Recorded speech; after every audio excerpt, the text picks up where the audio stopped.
We begin today's show with an update on the fight by Native Americans to stop the proposed $3.8 billion Dakota Access Pipeline, which would run through North Dakota, South Dakota, Iowa, and Illinois, and could contaminate the Missouri River.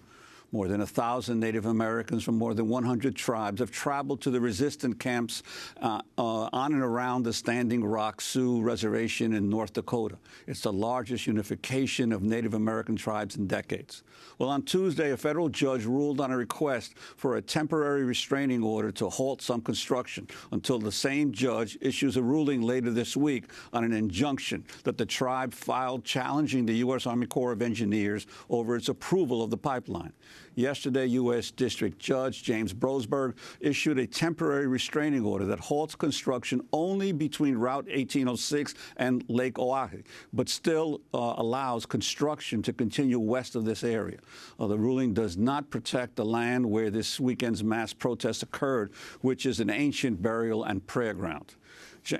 Jan Hasselman, attorney for the Standing Rock Sioux tribe, responded to the ruling. We're disappointed with what happened here today. We provided evidence on Friday of sacred sites that were directly in the pipeline's route. By Saturday morning, those sites had been destroyed. And we saw things happening out at Standing Rock, dogs being put on protesters that haven't been seen in America in 40, 50 years. As the ruling was issued in Washington, D.C., about 100 land defenders shut down construction on the Dakota Access Pipeline by obstructing equipment. Some of them locked themselves to workers' heavy machinery. My name is Julie Richards. I'm a member of the Oglala Lakota Nation. I'm also the founder of the Mothers Against Meth Alliance. And I'm here this morning locked down because water is life. We need our water to survive. We need to put a stop to this pipeline. Tuesday's limited temporary restraining order does not cover this construction site either. Meanwhile, North Dakota authorities say they plan to pursue trespassing and vandalism charges against Green Party presidential candidate Jill Stein for spray painting construction equipment at the Dakota Access Pipeline action. In a photograph posted on Twitter, Stein is seen next to a spray-painted message in red paint on the blade of a bulldozer that says, quote, "I approve this message."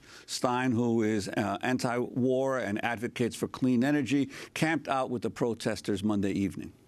For more on Tuesday's hearing and actions and what it means for the Dakota Access Pipeline, we're joined by several guests. In Seattle, Washington, Stephanie Tsotsi is with us, an associate attorney with Earth Justice. She is co-counsel with Jan Hasselman, representing the Standing Rock Sioux tribe and its lawsuit against the Army Corps of Engineers over the Dakota Access Pipeline. Via Democracy Now! Video stream, we're joined by Tara Hauska, National Campaigns Director for Honor the Earth. We welcome you both to Democracy Now! Let's begin with the lawyer, talking about what the ruling means. If you can talk about what exactly the federal judge ruled yesterday. Yes, well, thank you for having me, Amy. We, as Jan mentioned, we are disappointed. It is important to remember that this land is an area that these tribes have inhabited for time immemorial, and there are sacred sites around the entire area. What this means is that construction can continue, and it can continue to desecrate these areas west of Highway 1806, and the tribe does not get an opportunity to go out and survey these areas for cultural sites. But there will be a full hearing, won't there be, and later this week on the claims of the lawsuit? And what do you expect to happen there? There will not be a hearing. There will be an order issued on Friday that we're looking for from Judge Boasberg on the hearing we had on August 24th.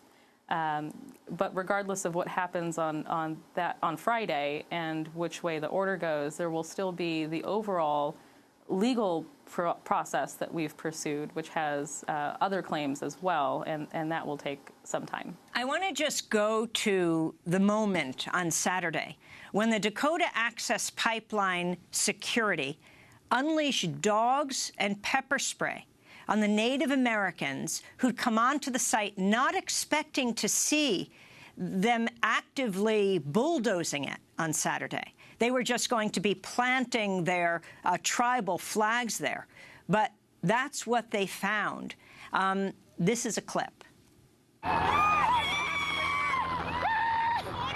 This guy maced me in the face. Look, it's all over my sunglasses. Just maced me in the face.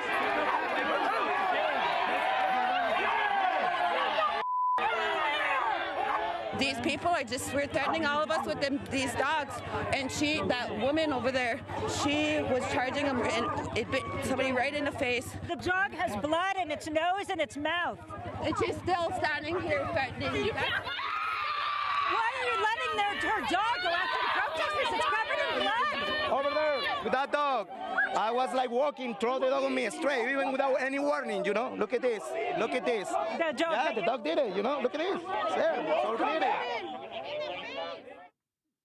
There you have just a moment of what took place on Saturday when the security unleashed the dogs and the pepper spray, one of those dogs, both the mouth and the nose dripping with blood.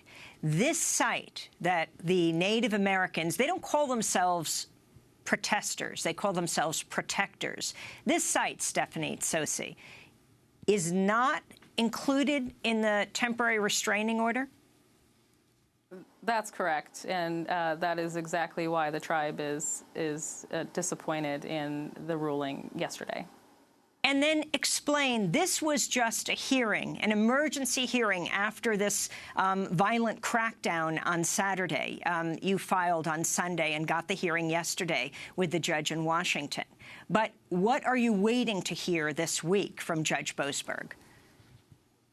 We are waiting for a ruling on Friday that will either deny or grant our preliminary injunction that we filed in August, and he can scope it in any degree, and we're just waiting to see what happens on Friday.